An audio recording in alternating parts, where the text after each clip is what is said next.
बहुत पहले की बात है। एक छोटे से गांव में रघु नाम का एक युवक रहता था। कहने को तो वह युवक था, परंतु उसकी चाल ढाल और जीवन शैली किसी आवारा से कम नहीं थी। रघु की सबसे बड़ी विशेषता यह थी कि वह किसी भी प्रकार का श्रम करने से कतराता था। सुबह उठते ही वह गांव की गलियों में भटकना शुरू कर देता। कभी किसी चौपाल पर बैठा गपशप करता, कभी पेड़ के नीचे छाया में लेटकर समय बिताता। दिन भर का उसका यही क्रम था, बिना किसी उद्देश्य के इधर उधर घूमते रहना। गांव के लोग रघु की इस आदत से अत्यंत खिन्न थे। जब भी वह किसी के सामने से गुजरता, लोग व्यंग्य की दृष्टि से देखते। कुछ बुजुर्ग कहते, अरे रघु, तेरी उम्र काम करने की है, भटकने की नहीं। कब तक ऐसे ही निठल्ला बैठा रहेगा? कुछ युवक मजाक उड़ाते हुए बोलते, देखो देखो, गांव का राजकुमार आ रहा है जो दिन भर घूमता रहता है। परंतु रघु इन सब बातों को अनसुना कर देता और अपनी मस्ती में मग्न रहता। रघु का घर भी उसकी इस आदत से परेशान था। उसके पिता ने कई बार उसे समझाया, बेटा मेहनत कर, खेती में हाथ बौंटा या कोई व्यापार सीख ले। ऐसे निकम्मा बनकर पूरा जीवन नहीं बिताया जा सकता। उसकी माँ भी रोते हुए कहती, हे भगवान, यह कैसा पुत्र दिया तुमने।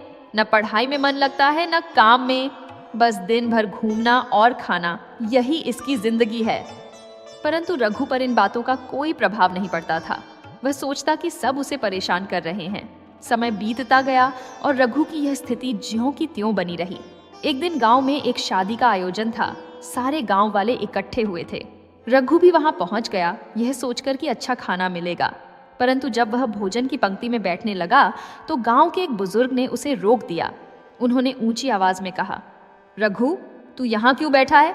तूने इस शादी में कोई सहायता नहीं की। जो मेहनत नहीं करता उसे भोजन का कोई अधिकार नहीं। ये बात सुनकर रघु का चेहरा शर्म से लाल हो गया। आसपास के लोग हंसने लगे। किसी ने कहा, अरे ये तो हमारे गांव का भार है, बिना काम किए खाना चाहता है। किसी और ने टिप्पणी की, इसे तो गांव से निकाल देना चाहिए, ऐसे आलसी व्यक्ति से क्या फायदा। रघु की आंखों में आंसू आ गए। पहली बार उसे इतना भयंकर अपमान झेलना पड़ा था। वह भूखे पेट ही उठा और घर की ओर चल दिया। रास्ते भर उसके कानों में वही शब्द गूंज रहे थे, निकम्मा, आलसी, गांव का भार। उस रात उसे नींद नहीं आई। वह सोचता रहा कि क्या सचमुच वह इतना बेकार है? क्या उसका कोई मूल्य नहीं है? अगली सुबह जब रघु उठा तो उसका मन भारी था। उसने घर में देखा, उसके माता पिता भी उससे नाराज थे। कल की घटना की खबर पूरे गांव में फैल चुकी थी। उसकी माँ ने उदास स्वर में कहा, अब तो शर्म आनी चाहिए तुझे, कल का अपमान देखा नहीं? रघु से कुछ नहीं बोला गया। उसने अपना एक झोला उठाया, कुछ कपड़े डाले और बिना किसी से कुछ कहे घर से निकल पड़ा। रघु का मन अपमान और क्रोध से भरा हुआ था। उसने मन ही मन प्रण किया कि वह कभी इस गांव वापस नहीं आएगा। वह चलता गया, बिना किसी दिशा के, बिना किसी उद्देश्य के। दिन बीते और वह दूसरे राज्य की सीमा में प्रवेश कर गया। यह राज्य उसके गांव से बिल्कुल अलग था। यहाँ के लोग धर्म कर्म में बहुत विश्वास रखते थे और साधु संतों तथा पंडितों का अत्यधिक सम्मान करते थे। एक दिन रघु एक बाजार में भटक रहा था। तभी उसने देखा कि एक पंडित जी गेरुआ वस्त्र पहने, माथे पर बड़ा तिलक लगाए हुए निकल रहे थे। जैसे ही वे गुजरे, लोग उनके पैर छूने लगे, उन्हें प्रणाम करने लगे। कुछ लोग तो उनके लिए फल और दक्षिणा भी ले आए। रघु यह दृश्य देखकर चकित रह गया। उसने एक दुकानदार से पूछा, ये कौन है? दुकानदार ने श्रद्धा से कहा, यह महापंडित हैं, इन्हें सारे शास्त्रों का ज्ञान है। रघु के मन में एक विचार कौंधा। उसने सोचा, अगर मैं भी ऐसा वेश धारण कर लूं तो क्या मुझे भी यही सम्मान नहीं मिलेगा? मेहनत मजदूरी करने से तो यह बेहतर है। यह विचार आते ही उसके मन में एक खुरापाती योजना बनने लगी। अगले दिन रघु ने बाजार से गेरुआ वस्त्र खरीदे। उसने अपने बालों को अलग तरह से बांधा, माथे पर लाल और पीले रंग से एक बड़ा तिलक लगाया और गले में रुद्राक्ष की मालाएं पहन ली। फिर उसने एक किताब की दुकान से संस्कृत के कुछ श्लोक लिखे हुए पन्ने खरीदे। उन श्लोकों का अर्थ वह नहीं जानता था, परंतु उसने उन्हें रट लिया। वह जानता था कि इन भारी भरकम शब्दों को सुनकर लोग प्रभावित हो जाएंगे, भले ही उनका कोई मतलब हो या न हो। अब रघु ने अपना नाम भी बदल लिया। वही हो, अब रघु नहीं बल्कि महापंडित रघुनंदन था। उसने अपनी चाल ढाल भी बदल दी। अब वह धीरे धीरे चलता, गंभीर मुद्रा बनाए रखता और जब भी कोई उससे कुछ पूछता वह रटे रटाए श्लोक बोलकर टाल देता। कुछ ही दिनों में उसकी इस नई छवि ने काम कर दिया। जो लोग उसे देखते वे उसे प्रणाम करने लगे। कुछ लोग उसके पास आकर आशीर्वाद मांगते। रघु मन ही मन मुस्कुराता और सोचता, कितना आसान है, बिना कुछ किए सब कुछ मिल रहा है। उसे अपनी चाल में सफलता मिलती दिख रही थी, परंतु नियति के हाथों में कुछ और ही योजना थी। यह पाखंड केवल एक शुरुआत भर था, एक ऐसी शुरुआत जो आगे चलकर रघु को जीवन की सबसे बड़ी परीक्षा में डालने वाली थी। यह केवल एक झूठ नहीं था, बल्कि एक ऐसा जाल था जो धीरे धीरे उसे अपने ही जाल में फंसाने वाला था। और जब वह जाल कसता तो रघु को पता चलता कि झूठ के पांव नहीं होते। वह चाहे कितना भी दूर भागे, सच उसके पीछे पीछे आता है। अपने नए रूप में महापंडित रघुनंदन के रूप में रघु ने धीरे धीरे उस राज्य में अपनी पहचान बनानी शुरू कर दी। वह गांवों में घूमता, लोगों को कुछ बेतुके श्लोक सुनाता और उनसे दक्षिणा लेता। उसकी वेशभूषा और गंभीर मुद्रा देखकर सीधे सादे लोग उसे सचमुच का विद्वान मान लेते थे। धीरे धीरे उसकी ख्याति आसपास के क्षेत्रों में फैलने लगी। लोग कहने लगे, एक बहुत बड़े पंडित आए हैं जो संस्कृत के महान ज्ञाता हैं। एक दिन की बात है, उस राज्य के राजा के दरबार में एक धार्मिक अनुष्ठान की तैयारी चल रही थी। राजा विक्रम सिंह धर्मपरायण और आस्तिक राजा थे। उन्हें पंडितों और विद्वानों का बहुत सम्मान था। उन दिनों राज्य के पुराने राजपुरोहित का देहांत हो गया था और राजा एक नए योग्य राजपुरोहित की तलाश में थे। जब उन्हें महापंडित रघुनंदन के बारे में सुना तो उन्होंने अपने मंत्री को आदेश दिया कि इस पंडित को दरबार में बुलाया जाए। रघु को जब राजमहल का निमंत्रण मिला तो उसके मन में डर और उत्साह दोनों थे। उसे पता था कि यह एक बड़ा अवसर है, परंतु साथ ही यह डर भी था कि कहीं उसकी पोल न खुल जाए। फिर भी उसने हिम्मत की और राजमहल की ओर चल दिया। जब वह राजमहल के भव्य प्रवेश द्वार पर पहुंचा तो उसकी आंखें चौंधिया गईं। इतना वैभव उसने कभी नहीं देखा था। सोने की नक्काशी, रंग बिरंगे पर्दे और चारों ओर सुगंध का वातावरण। राजा विक्रम सिंह के दरबार में प्रवेश करते ही रघु ने अपनी पूरी नाटकीय शैली दिखाई। उसने धीमी चाल से चलते हुए राजा को प्रणाम किया और फिर एक रटा रटाया संस्कृत का श्लोक बोला, जिसका कोई अर्थ नहीं था, परंतु सुनने में बहुत प्रभावशाली लगता था। राजा और दरबारियों को वह श्लोक समझ नहीं आया, परंतु उन्होंने सोचा कि यह इतना गहरा ज्ञान है कि उनकी समझ से परे है। राजा ने प्रसन्न होकर कहा, महापंडित जी, हमने आपकी ख्याति सुनी है।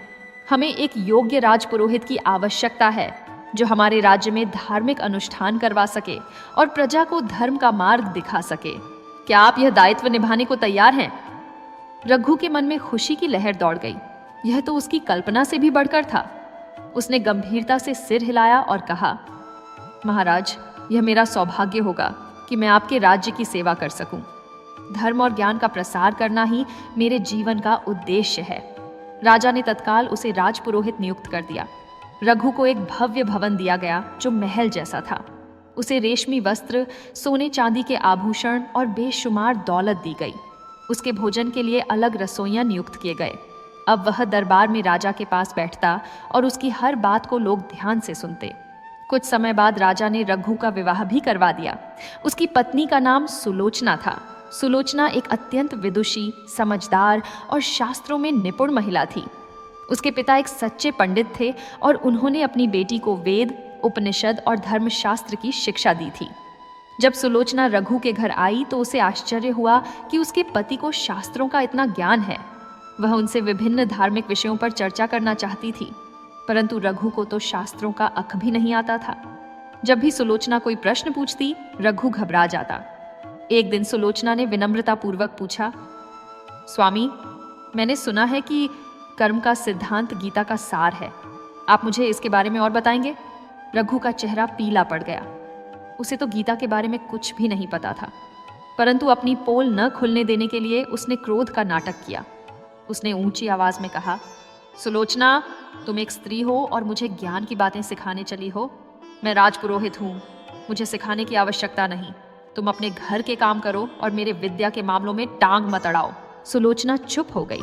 उसे अपने पति का यह व्यवहार अजीब लगा, परंतु उसने सोचा कि शायद वे थके हुए हैं या उन्हें अकेले रहना पसंद है। इसी तरह रघु घर के अंदर सुलोचना पर रोब झाड़ता रहता। जब भी वह कोई धार्मिक प्रश्न पूछती, रघु या तो गुस्सा करता या विषय बदल देता। वह सोचता कि अगर उसने सुलोचना से बातचीत की तो उसकी असलियत सामने आ जाएगी, इसलिए वह हमेशा उससे दूरी बनाए रखता। बाहर की दुनिया में रघु की शान बढ़ती जा रही थी। दरबार में उसकी बात को कानून माना जाता। राजा उससे हर धार्मिक मामले में सलाह लेते। प्रजा उसे पूजनीय समझती और उसके चरण छूती।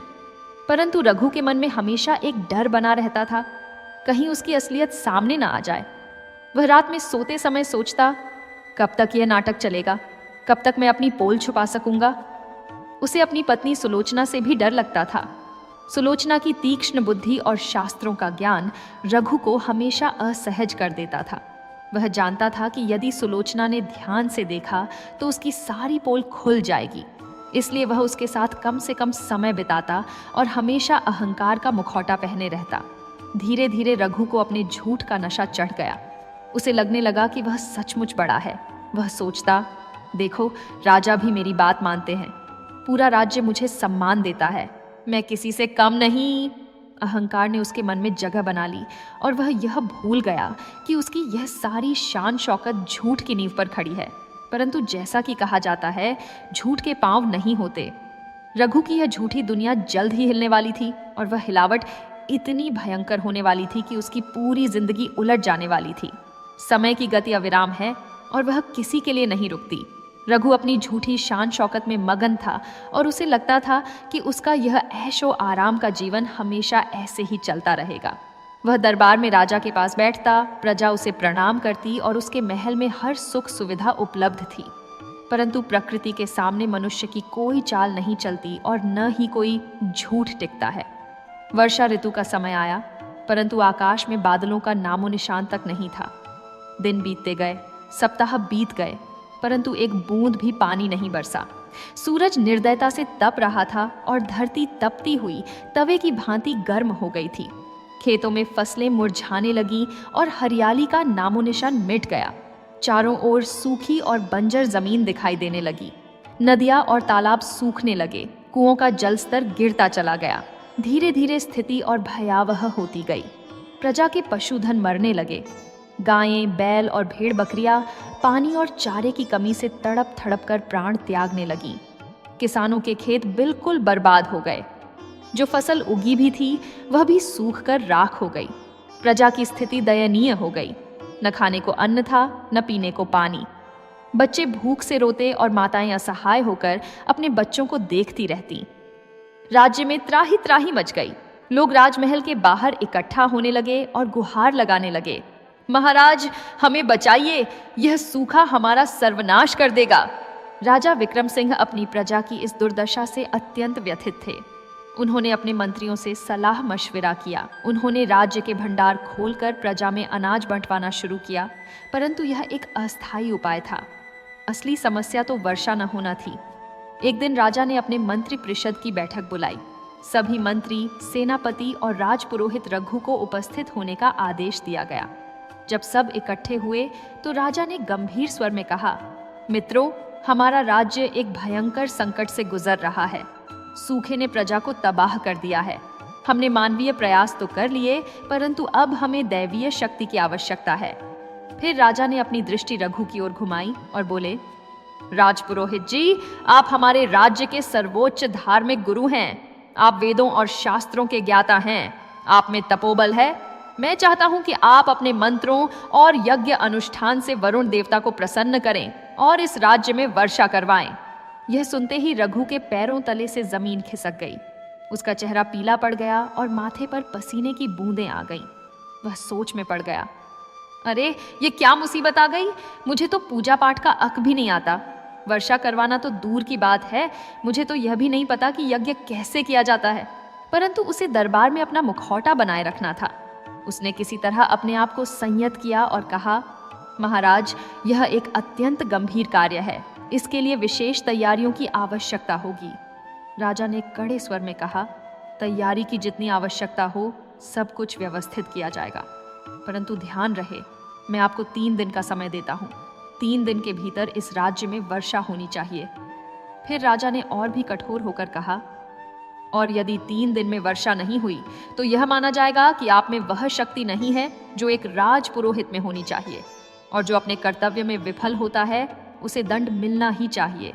असफल होने पर आपको मृत्यु दंड दिया जाएगा। मृत्यु दंड, शब्द सुनते ही रघु की आंखें फटी की फटी रह गईं। उसके हाथ पैर कांपने लगे और उसकी सांस तेज हो गई। पूरा दरबार उसकी ओर देख रहा था। उससे कुछ बोलना था, परंतु उसके मुंह से आवाज नहीं निकल रही थी। किसी तरह उसने सिर हिलाकर स्वीकृति दे दी और दरबार से बाहर निकल गया। रघु जब अपने महल में पहुंचा तो उसका बुरा हाल था। वह एक कुर्सी पर धम्म से बैठ गया और अपना सिर हाथों में ले लिया। उसका पूरा शरीर कांप रहा था और उसके मन में केवल एक ही विचार घूम रहा था, अब मैं क्या करूं? मुझे तो वर्षा करवानी नहीं आती। 3 दिन बाद मेरी मौत निश्चित है। उसने सोचा कि शायद वह भाग जाए, परंतु फिर उसे याद आया कि राजा के सैनिक चौकीदारी कर रहे होंगे। भागना आसान नहीं था। उसने सोचा कि शायद वह किसी असली पंडित को बुला ले, परंतु 3 दिन में ऐसा कोई मिलेगा भी या नहीं, यह भी संदिग्ध था। और अगर कोई असली पंडित आ गया तो उसकी पोल खुल जाएगी। सुलोचना ने अपने पति को इस हालत में देखा तो चिंतित हो गई। उसने पूछा, स्वामी, आप इतने परेशान क्यों हैं? क्या कोई समस्या है? रघु ने उसे झिड़कते हुए कहा, तुम्हें इससे कोई मतलब नहीं, मुझे अकेला छोड़ दो।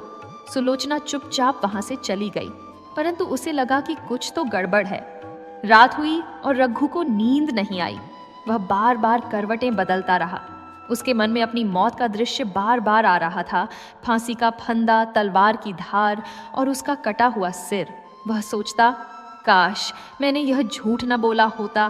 काश मैं अपने गांव में ही रहकर मेहनत करता। अपमान सहना तो फिर भी ठीक था, परंतु अब तो जान ही जाने वाली है। अगले दिन राजा ने पूरे राज्य में घोषणा करवा दी कि 3 दिन बाद राजपुरोहित वर्षा का यज्ञ करेंगे। प्रजा में आशा की किरण जगी। लोग कहने लगे, अब हमारे राजपुरोहित वर्षा करवाएंगे। वे बहुत बड़े ज्ञानी हैं। परंतु रघु के लिए यह घोषणा किसी मृत्यु की घोषणा से कम नहीं थी। दूसरा दिन भी बीत गया और रघु को कोई रास्ता नहीं सूझा। तीसरा दिन आ गया। यह उसके जीवन का अंतिम दिन हो सकता था। रघु पूरी तरह हताश हो चुका था। उसकी आंखों में नींद नहीं थी। चेहरा उतरा हुआ था और शरीर कमजोर हो गया था। उसे अपनी मौत सामने खड़ी दिखाई दे रही थी। उसने सोचा, क्या अब मुझे सच बता देना चाहिए? लेकिन अगर मैंने सच बताया तो भी मुझे मृत्युदंड ही मिलेगा, धोखाधड़ी के लिए। और अगर मैं चुप रहा तो भी मृत्युदंड मिलेगा, असफल होने के लिए। दोनों तरफ मौत ही दिख रही है। अंततः रघु ने एक निर्णय लिया। उसने सोचा कि मरना तो है ही, कम से कम अपनी पत्नी को सच बताकर मरूं। उसने सुलोचना को बुलाया और कहा, सुलोचना, मुझे तुमसे कुछ कहना है। परंतु जब वह बोलने लगा तो उसकी हिम्मत जवाब दे गई। वह फूट फूट कर रोने लगा। सुलोचना हैरान हो गई। उसने कभी अपने पति को इतना कमजोर नहीं देखा था। उसने पूछा, स्वामी, यह क्या हो रहा है? कृपया मुझे बताइए। परंतु रघु कुछ बोल नहीं सका। उसने अपना चेहरा हाथों में छुपा लिया और रोता रहा। उस रात रघु ने निर्णय लिया कि वह राज्य से भाग जाएगा। मरने से अच्छा है कि भाग जाए, कम से कम जान तो बच जाएगी। मृत्यु का भय इतना प्रबल हो गया था कि उसकी सारी शान शौकत, सारा अहंकार धूल में मिल गया। अब उसे केवल एक ही बात दिख रही थी, अपनी जान बचाना। यहीं से रघु के जीवन का सबसे कठिन समय शुरू होने वाला था। एक ऐसा समय जो उसे उसकी असलियत से रूबरू कराने वाला था। तीसरी रात का अंधेरा घना हो चुका था। पूरा राज्य सो रहा था। केवल रघु की आंखों में नींद नहीं थी। उसने निश्चय कर लिया था कि वह इसी रात राज्य छोड़कर भाग जाएगा। उसने चुपचाप अपने कमरे में एक छोटा सा झोला तैयार किया। उसमें कुछ कपड़े और थोड़ा सा धन रखा। फिर उसने अपने राजपुरोहित के भारी भरकम वस्त्र उतार दिए और साधारण वस्त्र पहन लिए। आधी रात के समय जब पहरेदार भी ऊँघने लगे थे, रघु चुपचाप अपने महल की पिछली खिड़की से बाहर निकला। उसने पीछे मुड़कर एक बार अपने भव्य महल को देखा, जिसमें वह कुछ महीने पहले तक राजा जैसा रहता था। एक गहरी सांस ली और फिर अंधेरे में गायब हो गया। रघु तेजी से राज्य की सीमा की ओर भागने लगा। उसके मन में केवल एक ही विचार था, जितनी जल्दी हो सके यहाँ से दूर निकल जाए। वह पगडंडियों से होता हुआ घने जंगल की ओर बढ़ता गया। रात का अंधेरा भयावह था। चारों ओर अजीब अजीब आवाजें आ रही थीं। जंगली जानवरों की दहाड़, उल्लुओं की आवाज और हवा की सरसराहट। परंतु रघु को मौत का इतना भय था कि जंगल का डर उसके सामने कुछ भी नहीं था। सुबह होते होते रघु जंगल के बीचों बीच पहुंच चुका था।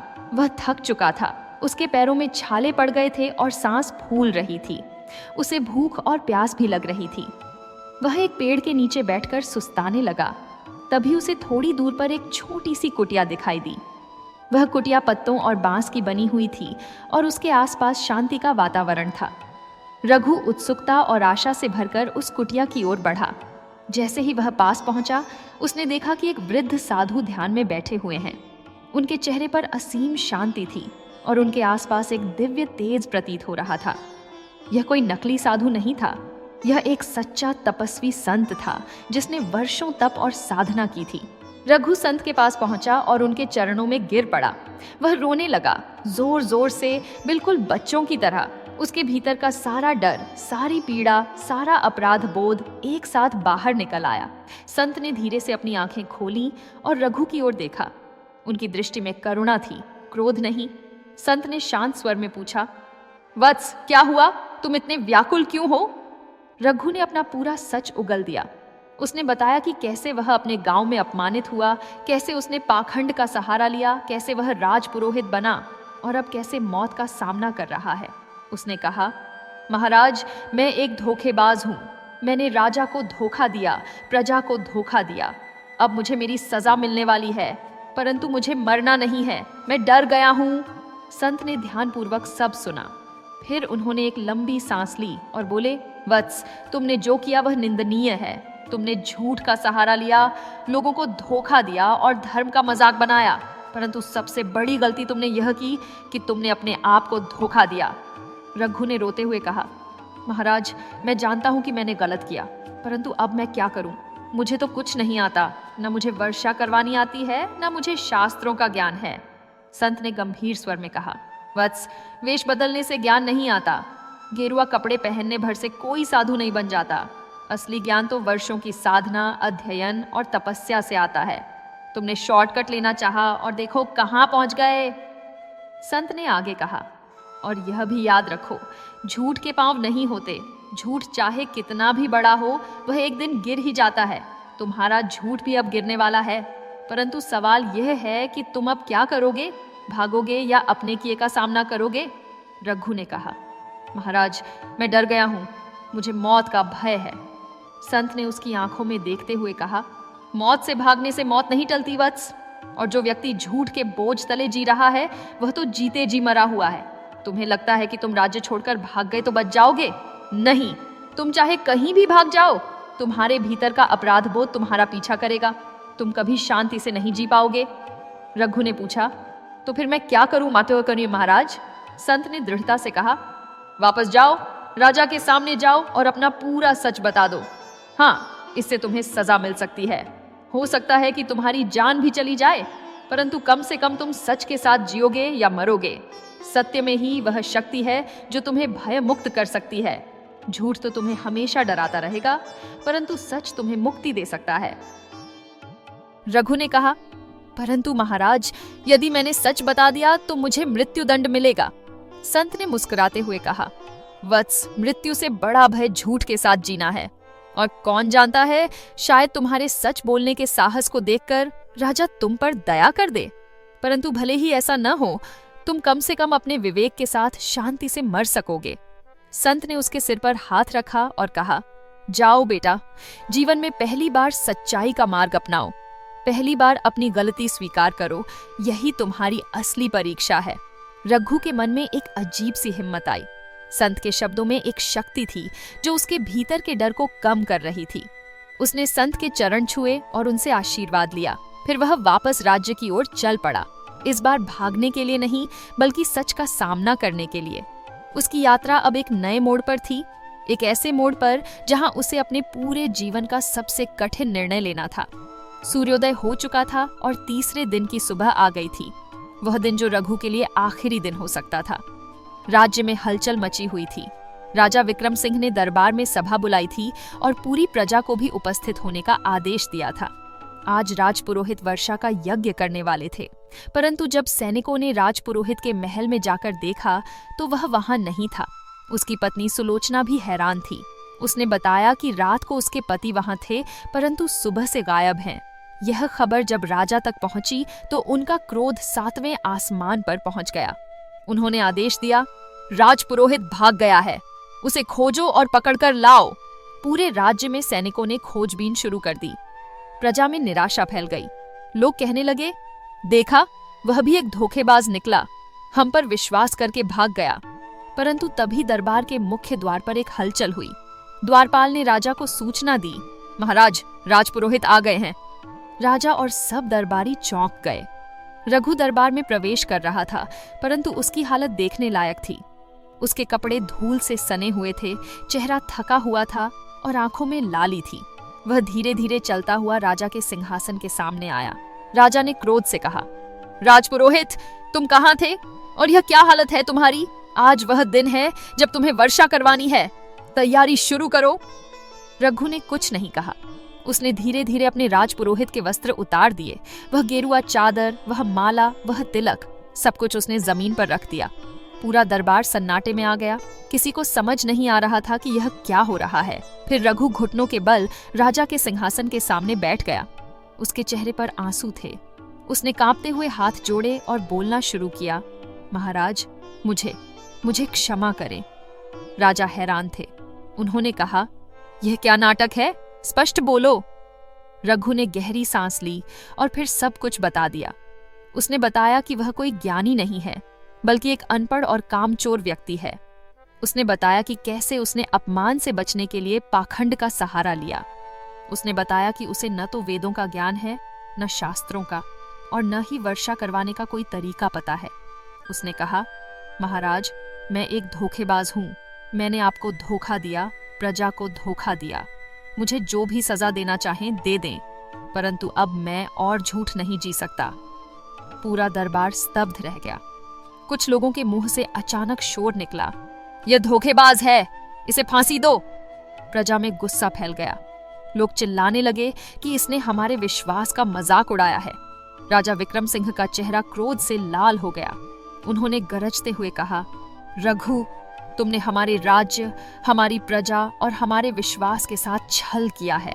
तुमने पवित्र पद का अपमान किया है। तुम्हारा अपराध क्षमा के योग्य नहीं है। रघु ने सिर झुकाए हुए कहा, महाराज, मैं जानता हूं, मैं अपनी सजा के लिए तैयार हूं। राजा उठे और क्रोध में इधर उधर टहलने लगे। फिर उन्होंने कहा, परंतु। राजा रुके और रघु की ओर देखा, परंतु तुमने मृत्यु के भय के बावजूद सच बोलने का साहस किया। तुम भाग सकते थे, छुप सकते थे, परंतु तुम वापस आए और अपने अपराध को स्वीकार किया। यह साहस कम लोगों में होता है। राजा ने गंभीर स्वर में आगे कहा, तुमने हमारे विश्वास का कत्ल किया है, यह सच है, परंतु अंत में तुमने सत्य का मार्ग चुना, इसलिए हम तुम्हारे प्राण बख्शते हैं। पूरा दरबार हैरान रह गया। राजा ने आदेश दिया, परंतु तुम्हें इस राज्य से निष्कासित किया जाता है। तुम्हारा सारा धन, सारी संपत्ति जब्त कर ली जाएगी। तुम्हें यहाँ से जाना होगा और फिर कभी वापस नहीं आना। रघु ने आंसू पोंछते हुए राजा के चरण छुए और कहा, धन्यवाद महाराज, आपने मुझ जैसे अपराधी पर दया की। रघु जब महल से निकला तो उसके पास कुछ भी नहीं था, न धन, न संपत्ति, न शान। उसकी पत्नी सुलोचना भी उसके साथ जाने को तैयार नहीं थी। उसने कहा, तुमने मुझसे भी झूठ बोला, मैं तुम्हारे साथ नहीं आ सकती। रघु ने उसे समझाने की कोशिश नहीं की। वह जानता था कि उसने जो किया वह गलत था। वह राज्य छोड़कर निकल पड़ा। इस बार वह भाग नहीं रहा था, बल्कि एक नई शुरुआत करने जा रहा था। कुछ दिनों की यात्रा के बाद वह एक छोटे से गांव में पहुंचा। वहां उसने एक किसान से मजदूरी मांगी। किसान ने कहा, क्या तुम खेत में काम कर सकते हो? रघु ने बिना संकोच के कहा, हाँ, मैं सीख लूंगा। अब रघु की जिंदगी बदल चुकी थी। वह हर सुबह खेतों में जाता, कड़ी मेहनत करता और शाम को थका हारा लौटता। उसके हाथों में छाले पड़ते, पीठ दुखती, परंतु उसके चेहरे पर एक अजीब सी शांति थी। वह शांति जो उसे पहले कभी नहीं मिली थी। कहानी के अंत में एक खेत में रघु दिखाई देता है। वह हल चला रहा है, पसीने से लथपथ है। उसके कपड़े साधारण हैं, शरीर धूल से सना हुआ है, परंतु उसकी आंखों में संतोष है। वह अब किसी से नहीं डरता, न राजा से, न प्रजा से, और न ही अपनी पोल खुलने से, क्योंकि अब उसके पास छुपाने के लिए कोई झूठ नहीं था। शाम के समय जब वह काम से लौटता है तो किसान की पत्नी उसके लिए साधारण सी रोटी और दाल रखती है। रघु बैठकर वह भोजन करता है और मन ही मन सोचता है, यह भोजन उस राजमहल के व्यंजनों से कहीं अधिक स्वादिष्ट है, क्योंकि यह मेहनत की कमाई है, झूठ की नहीं। रात को जब वह सोने जाता है तो उसे सुकून की नींद आती है। वह नींद जो उसे राजपुरोहित बनने के बाद कभी नहीं आई थी। अब उसे किसी चीज का डर नहीं है। उसने सीख लिया है कि झूठ चाहे कितना आकर्षक लगे, वह अंततः तबाही लाता है, और सच चाहे कितना कड़वा हो, वह अंततः मुक्ति देता है। इस कहानी का संदेश स्पष्ट है। पाखंड और झूठ से मिली सफलता अस्थायी होती है और अंततः विनाश लाती है। सच्चा सम्मान केवल ईमानदारी और मेहनत से मिलता है, और जो व्यक्ति अपनी गलतियों को स्वीकार करके सुधार का मार्ग अपनाता है, वही सच्चे अर्थों में महान बनता है। दोस्तों, अगर आपको यह कहानी पसंद आ रही है तो वीडियो को लाइक करें और चैनल को सब्सक्राइब करना न भूलें। तो अब कहानी आगे बढ़ाते हैं। बहुत पहले की बात है। एक घने जंगल के किनारे बसे एक छोटे से गांव में बिरजू नाम का एक पत्थर तोड़ने वाला रहता था। उसका जीवन अत्यंत कठिन था। प्रतिदिन भोर होते ही वह अपनी छेनी और हथौड़ा लेकर पहाड़ की तलहटी में चला जाता, जहां विशाल चट्टानें और पत्थर के ढेर पड़े रहते थे। सूरज चाहे कितना भी तपता हो, बारिश चाहे कितनी भी तेज हो, बिरजू को अपना काम करना ही पड़ता था। उसके पास कोई विकल्प नहीं था। यही उसकी आजीविका थी, यही उसका भाग्य था। चिलचिलाती धूप में बिरजू का शरीर पसीने से लथपथ रहता। उसकी हथेलियां कठोर हो चुकी थीं और उनमें गहरी दरारें पड़ गई थीं। उसके कपड़े मिट्टी और धूल से सने रहते और चेहरा थकान से उतरा हुआ दिखता। जब वह अपना भारी हथौड़ा उठाकर पत्थर पर चोट करता तो उसकी पूरी देह कांप उठती। हर चोट के साथ चिंगारियां उड़ती और पत्थर के टुकड़े इधर उधर बिखर जाते। यह काम इतना कठोर था कि उसका पूरा शरीर दर्द से कराहता रहता। परंतु सबसे बड़ी पीड़ा बिरजू के मन में थी। वह अपने जीवन से अत्यंत असंतुष्ट था। जब वह पत्थर तोड़ते तोड़ते थक जाता तो बैठकर आसमान की ओर देखता और मन ही मन सोचता, यह भी कोई जिंदगी है? मैं एक जानवर से भी बदतर हूँ। कम से कम जानवर तो आजाद होते हैं, परंतु मैं तो इन पत्थरों का गुलाम हूँ। कभी कभी वह क्रोध में चिल्ला उठता, हे भगवान, क्या तुमने मुझे केवल कष्ट उठाने के लिए ही बनाया है? क्या मेरे भाग्य में सुख का एक क्षण भी नहीं? एक दिन की बात है। बिरजू जंगल के गहरे हिस्से में पत्थर तोड़ने गया था। वहां का वातावरण एकदम शांत था। केवल पक्षियों की चहचहाहट और वृक्षों की सरसराहट सुनाई देती थी। जब दोपहर हुई और सूरज अपने चरम पर था तो बिरजू ने थोड़ा विश्राम करने का निर्णय लिया।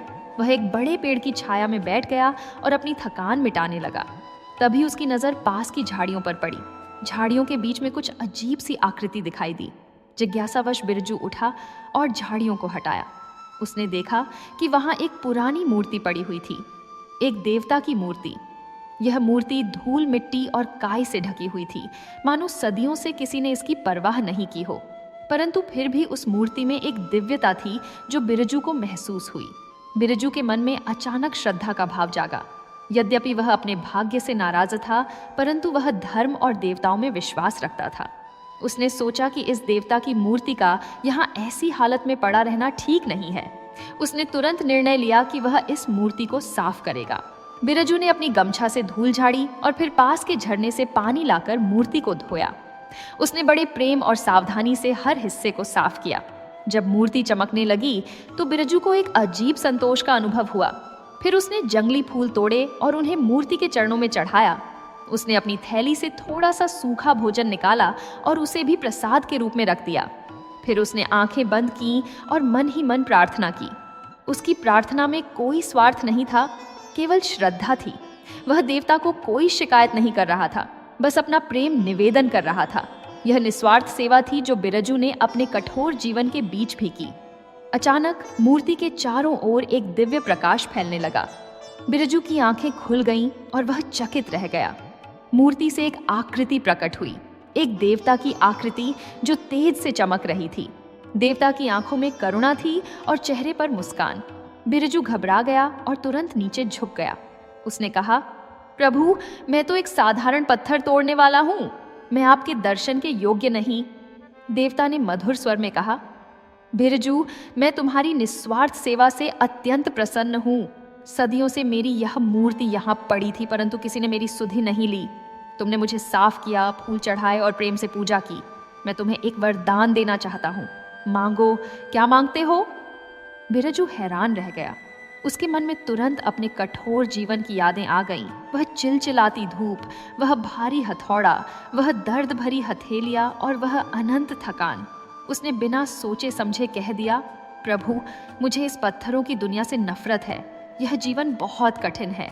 मैं हर दिन धूप में जलता हूँ, हर रात दर्द से कराहता हूँ।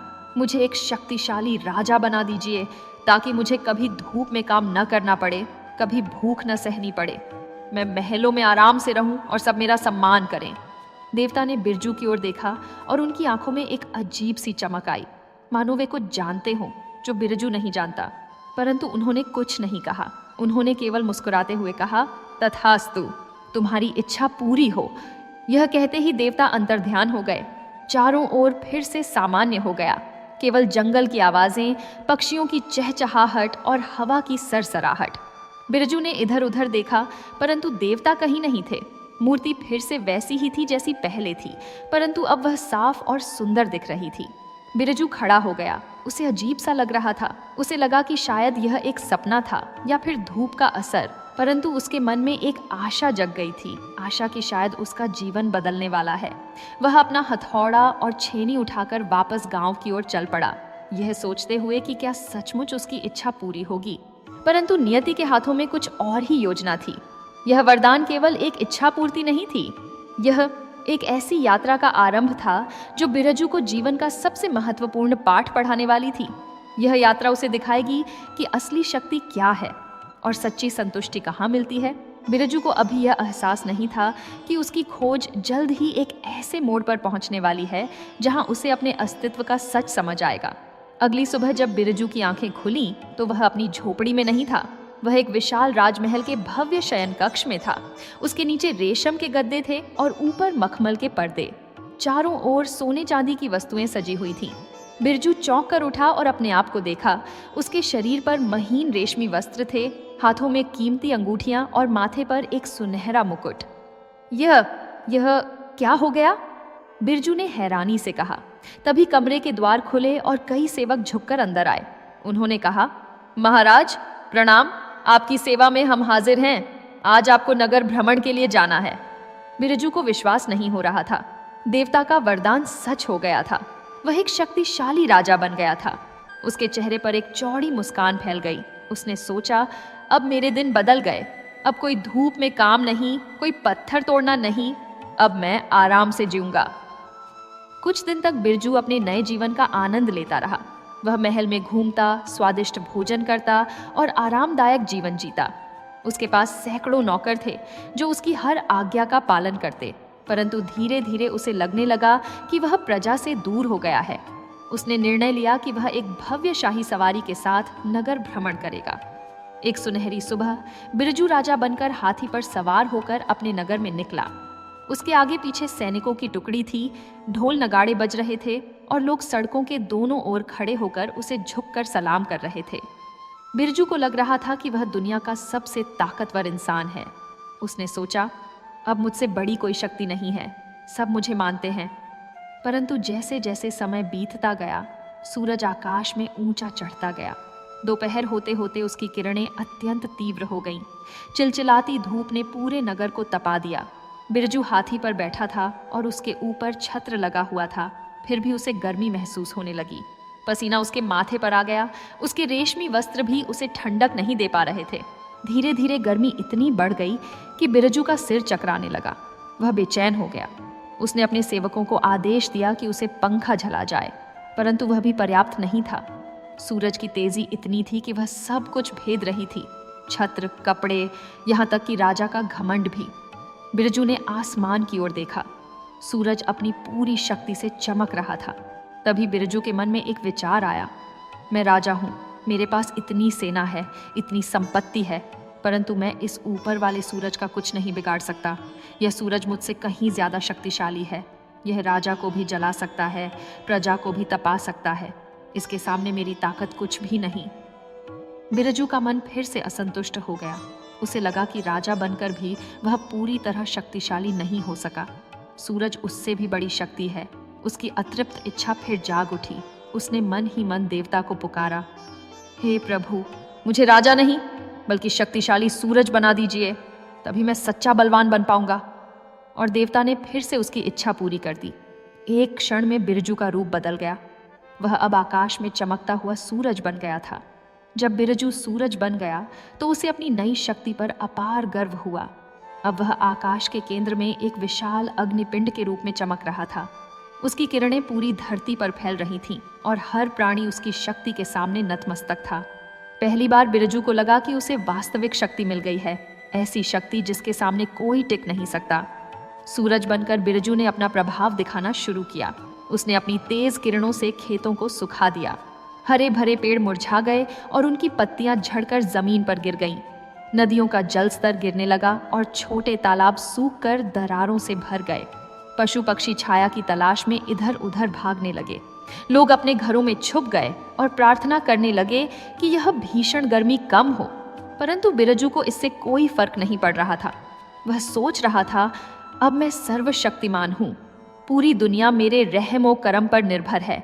मैं चाहूँ तो फसलें उगा सकता हूँ, मैं चाहूँ तो सब कुछ जला सकता हूँ। राजा तो मेरे सामने कुछ भी नहीं था, अब कोई भी मुझे नहीं रोक सकता। दिन बीतते गए। बिरजू आकाश में अपनी जगह से धरती को तपाता रहा। उसका घमंड दिन प्रतिदिन बढ़ता जा रहा था। वह सोचता कि अब उसकी खोज पूरी हो गई है, अब उससे बड़ी कोई शक्ति नहीं है। परंतु एक दिन जब बिरजू अपनी पूरी तेजी से चमक रहा था, तभी उसने देखा कि पश्चिम दिशा से कुछ काला और घना आ रहा है। पहले तो उसे लगा कि यह कोई छोटा बादल है जो जल्द ही उड़ जाएगा। परंतु जैसे जैसे वह पास आया, बिरजू ने देखा कि यह कोई साधारण बादल नहीं था। यह एक विशाल काला और घना तूफानी बादल था जो तेजी से उसकी ओर बढ़ रहा था। बिरजू ने सोचा, यह छोटा सा बादल मेरा क्या बिगाड़ लेगा? मैं सूरज हूँ, मेरी किरणों की तेजी से यह भाग जाएगा। उसने अपनी पूरी शक्ति लगाकर और भी तेज चमकना शुरू किया। उसकी किरणें और भी प्रखर हो गईं, परंतु बादल रुका नहीं। वह लगातार बढ़ता आ रहा था। कुछ ही क्षणों में वह विशाल काला बादल बिरजू के सामने आ गया और फिर धीरे धीरे उसने सूरज को ढकना शुरू कर दिया। बिरजू ने अपनी पूरी ताकत लगाकर चमकने की कोशिश की। उसने सोचा कि वह इस बादल को भेद देगा और अपनी रोशनी धरती तक पहुंचा देगा। परंतु बादल इतना घना और मोटा था कि उसकी एक भी किरण उसे पार नहीं कर पाई। धीरे धीरे पूरा सूरज बादल की चादर में ढक गया। धरती पर अंधेरा छा गया। लोग हैरान होकर आकाश की ओर देखने लगे। सूरज की तेज रोशनी जो कुछ देर पहले तक सब कुछ जला रही थी, अब पूरी तरह गायब हो गई थी। बिरजू, सूरज चाहे जितना चमके, उसकी कोई भी किरण बादल को भेद नहीं सकती थी। बिरजू को पहली बार एहसास हुआ कि वह लाचार है। वह सूरज होते हुए भी कुछ नहीं कर सकता था। बादल ने उसे पूरी तरह से कैद कर लिया था। उसकी सारी शक्ति, सारी तेजी बेकार हो गई थी। वह चिल्लाया, नहीं, यह कैसे हो सकता है? मैं सूरज हूँ, मैं सबसे शक्तिशाली हूँ। परंतु बादल ने उसकी एक न सुनी। वह आराम से आकाश में तैर रहा था और सूरज को पूरी तरह ढके हुए था। कुछ देर बाद बादल से तेज बारिश होने लगी। बिजली कड़की और गर्जना हुई। बादल ने अपनी शक्ति का प्रदर्शन किया। वह धरती को ठंडक दे रहा था, फसलों को जीवन दे रहा था और सूखी नदियों को भर रहा था। बिरजू का घमंड पूरी तरह चूर चूर हो गया। उसे समझ आ गया कि सूरज होने के बावजूद वह इस काले बादल के सामने बेबस है। बादल ने उसकी सारी शक्ति को निरर्थक कर दिया था। बिरजू के मन में फिर से असंतोष और लालसा जागी। उसने सोचा, यह काला बादल मुझसे भी ज्यादा ताकतवर है। इसने मेरी रोशनी को कैद कर लिया। इसने मुझे हरा दिया। अगर मैं बादल बन जाऊं तो मैं सबसे शक्तिशाली बन जाऊंगा। बिरजू ने मन ही मन देवता को फिर से पुकारा, हे प्रभु, मुझे सूरज नहीं बल्कि इस शक्तिशाली बादल के रूप में बदल दीजिए। मुझे वह बनना है जो सूरज को भी हरा सके। और देवता ने एक बार फिर उसकी इच्छा पूरी कर दी। बिरजू अब एक विशाल, काला और घना बादल बन गया। वह आकाश में तैरने लगा और उसे लगा कि अब उसने अंतिम शक्ति प्राप्त कर ली है। परंतु उसे नहीं पता था कि उसकी यह यात्रा अभी समाप्त नहीं हुई थी। अभी एक और परीक्षा उसका इंतजार कर रही थी। एक ऐसी परीक्षा जो उसे फिर से यह सिखाने वाली थी कि शक्ति की कोई सीमा नहीं होती और हर शक्ति के ऊपर एक और शक्ति होती है। बादल बनते ही बिरजू को एक नई स्वतंत्रता का अनुभव हुआ। अब वह आकाश में कहीं भी जा सकता था। वह हवा के साथ बहता, इधर उधर घूमता और जहां चाहे वहां बरसता। उसे लगा कि अब वह वास्तव में सर्वशक्तिमान है, क्योंकि उसने सूरज को हरा दिया था। बिरजू ने अपनी नई शक्ति का प्रयोग करना शुरू किया। उसने सबसे पहले अपने भीतर जमा किए गए पानी को धरती पर बरसाना शुरू किया।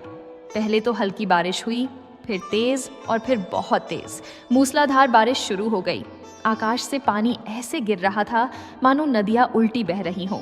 धरती पर जल्द ही बाढ़ आ गई। नदियां उफान पर आ गईं और अपने किनारों को तोड़ती हुई खेतों और गांवों में घुस गईं।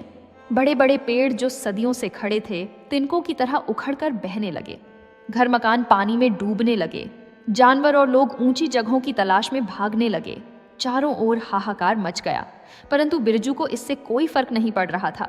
वह तो अपनी शक्ति के प्रदर्शन में मग्न था। उसने अपने साथ तेज हवाएं भी चलाईं। आंधी तूफान ने पूरे इलाके को अस्त व्यस्त कर दिया। बिजली कड़की और गर्जना हुई। आकाश में भयंकर तूफान चल रहा था और धरती पर तबाही।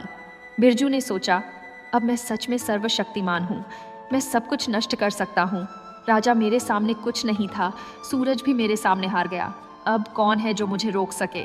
यह सोचते हुए बिरजू तेज हवा के वेग से आगे बढ़ रहा था। वह पहाड़ों की ओर जा रहा था अपनी शक्ति दिखाने के लिए। उसने सोचा कि वह पहाड़ों को भी अपनी बारिश और आंधी से हिला देगा। परंतु जैसे ही वह एक विशाल पर्वत के पास पहुंचा, कुछ अजीब हुआ। उसने अपनी पूरी शक्ति लगाकर आगे बढ़ने की कोशिश की, परंतु वह आगे नहीं बढ़ पा रहा था। एक जोरदार झटका लगा और बिरजू बादल रुक गया। उसके सामने एक विशालकाय, कठोर और अटल पहाड़ खड़ा था। यह पहाड़ इतना ऊंचा था कि उसकी चोटी बादलों से भी ऊपर थी। उसकी चट्टानें इतनी मजबूत थीं कि मानो उन्हें धरती की जड़ों से बांधा गया हो। पहाड़ शांति से, गर्व से अडिग होकर खड़ा था। बिरजू के तूफान का उस पर कोई असर नहीं हो रहा था। बिरजू ने अपनी पूरी ताकत लगा दी। उसने और भी तेज आंधियां चलाईं, और भी भयंकर बारिश की, बिजली कड़काई और गर्जना की, परंतु पहाड़ वहीं खड़ा रहा, निश्चल, अविचलित, शांत। उसने बिरजू का रास्ता पूरी तरह रोक दिया था। बिरजू ने दिनों तक प्रयास किया। वह पहाड़ के चारों ओर घूमा, उसे हर दिशा से मारने की कोशिश की, परंतु पहाड़ टस से मस नहीं हुआ। वह एक विशाल दीवार की तरह खड़ा था जो कह रहा था, तुम्हारी सारी शक्ति मेरे सामने व्यर्थ है। बिरजू का घमंड फिर से चकनाचूर हो गया। उसे समझ आ गया कि बादल होकर भी वह पहाड़ को हिला नहीं सकता। पहाड़ बादलों से भी अधिक शक्तिशाली है। वह तूफानों को रोक सकता है, बाढ़ों को रोक सकता है। वह अटल है, अविनाशी है। बिरजू के मन में फिर से वही लालसा जागी। उसने सोचा, यह पहाड़ मुझसे भी ज्यादा ताकतवर है। यह बादलों और तूफानों से नहीं डरता। न धूप इसे पिघला सकती है, न बारिश इसे तोड़ सकती है। अगर मैं पहाड़ बन जाऊं तो मैं सच में अजेय हो जाऊंगा। उसने एक बार फिर देवता को पुकारा, हे प्रभु, मुझे अब बादल नहीं बल्कि इस अटल पहाड़ के रूप में बदल दीजिए। मुझे वह बनना है जिसे कोई हिला न सके, जो सदियों तक खड़ा रहे। देवता ने शायद मन ही मन मुस्कुराते हुए उसकी इच्छा पूरी कर दी। बिरजू अब एक विशाल, कठोर पत्थर का पहाड़ बन गया। वह धरती पर मजबूती से खड़ा हो गया, स्थिर, शांत और अटल। परंतु नियति का खेल अभी समाप्त नहीं हुआ था। अभी एक अंतिम सबक बाकी था, सबसे महत्वपूर्ण सबक जो बिरजू को सच्ची शक्ति का अर्थ समझाने वाला था। पहाड़ बनकर बिरजू को असीम संतुष्टि का अनुभव हुआ। अब वह एक विशाल, अटल और अविनाशी पर्वत था। उसे लगा कि उसकी खोज अंततः समाप्त हो गई है। अब न कोई उसे जला सकता था, न कोई उसे हिला सकता था। वह वहीं खड़ा रहता, दिन हो या रात, गर्मी हो या सर्दी, तूफान हो या शांति, कुछ भी उसे प्रभावित नहीं कर सकता था। दिन बीतते गए, महीने बीत गए। बिरजू शांति से खड़ा रहा। सूरज उसे तपाता रहा, परंतु उसे कोई फर्क नहीं पड़ता। बादल उस पर बरसते रहे, परंतु वह टस से मस नहीं होता। आंधी तूफान आते और चले जाते, परंतु पहाड़ वहीं खड़ा रहता। बिरजू सोचता, अब मैं सच्चा शक्तिशाली हूँ। अब मुझसे बड़ी कोई शक्ति नहीं। परंतु एक प्रातः वो को आकर पाता है। जब सूरज की पहली किरणें पहाड़ पर पड़ी, बिरजू को अपने निचले हिस्से में एक विचित्र अनुभूति हुई। पहले तो उसे लगा कि शायद कोई छोटा जानवर उसके पास से गुजर रहा है, परंतु फिर वह अनुभूति तेज होती गई। यह दर्द था। कोई चीज उसे काट रही थी, तोड़ रही थी। बिरजू ने ध्यान से देखा। उसके नीचे पहाड़ की तलहटी में एक छोटा सा मनुष्य बैठा हुआ था। उसके हाथ में एक छेनी थी और दूसरे हाथ में एक हथौड़ा। वह आदमी लगातार ठक ठक की आवाज करता हुआ पहाड़ के पत्थर को तोड़ रहा था। हर चोट के साथ पत्थर के छोटे छोटे टुकड़े उड़ रहे थे। बिरजू को पहचानने में देर नहीं लगी। यह एक पत्थर तोड़ने वाला था, बिल्कुल वैसा ही जैसा वह खुद कभी था। वह गरीब आदमी धूप में बैठा अपनी मेहनत कर रहा था। उसका शरीर पसीने से लथपथ था। उसकी हथेलियां कठोर हो चुकी थीं, परंतु वह लगातार पहाड़ को तोड़ता जा रहा था। बिरजू हैरान रह गया। वह सोचता था कि पहाड़ सबसे शक्तिशाली है, कोई उसे नहीं तोड़ सकता, परंतु यह छोटा सा कमजोर दिखने वाला इंसान उसके एक विशाल पहाड़ के टुकड़े टुकड़े कर रहा था। दिन भर वह आदमी काम करता रहा। ठक ठक ठक ठक, यह आवाज बिरजू के लिए यातना बन गई। दिन बीतते गए और वह पत्थर तोड़ने वाला रोज आता और पहाड़ को तोड़ता। धीरे धीरे पहाड़ का एक बड़ा हिस्सा कट गया। बिरजू को तीव्र दर्द हो रहा था, परंतु वह कुछ नहीं कर सकता था। वह तो बस एक पहाड़ था। वह न हिल सकता था, न भाग सकता था, न बोल सकता था। वह बस वहीं खड़ा रहकर अपने टुकड़े होते देख सकता था।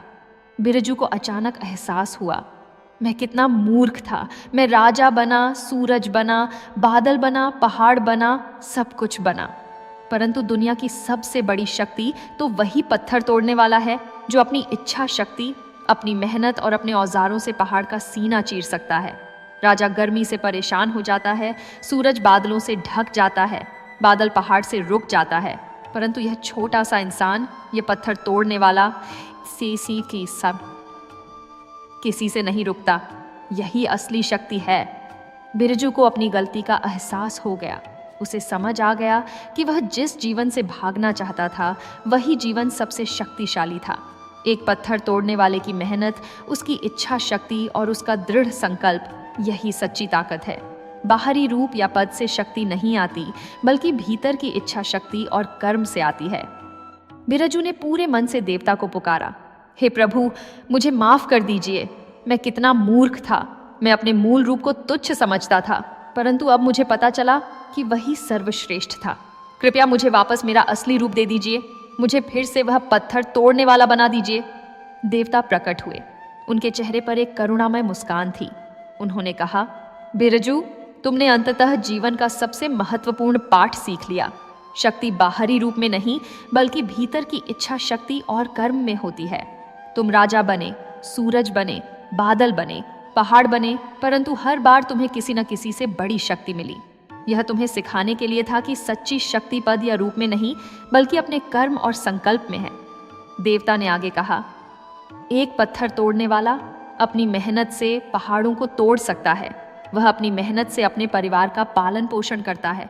उसकी मेहनत ही उसकी शक्ति है, और यह शक्ति किसी भी बाहरी शक्ति से बड़ी है। अब जाओ और अपने जीवन पर गर्व करो। एक पल में बिरजू फिर से अपने असली रूप में आ गया। वह फिर से वही पत्थर तोड़ने वाला बन गया। वही छेनी, वही हथौड़ा, वही मेहनत का जीवन। परंतु अब उसके मन में नफरत नहीं थी, बल्कि गर्व था।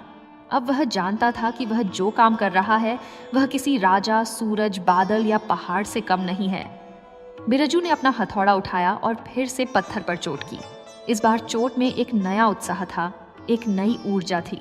उसने आकाश की ओर देखा और मुस्कुराया। अब वह अपने जीवन से संतुष्ट था। कहानी का संदेश स्पष्ट था। सच्ची शक्ति बाहरी रूप या पद में नहीं होती, बल्कि अपने कर्म, मेहनत और इच्छा शक्ति में होती है। जो व्यक्ति अपने काम को सम्मान देता है और मेहनत करता है, वही सबसे शक्तिशाली होता है। संतुष्टि बाहर की चीजों में नहीं, बल्कि अपने भीतर के संतोष में होती है, और यही जीवन का सबसे बड़ा सत्य है। यदि आपको यह कहानी पसंद आई हो तो कृपया वीडियो को लाइक करें, चैनल को सब्सक्राइब करें और अपनी राय कमेंट में अवश्य दें।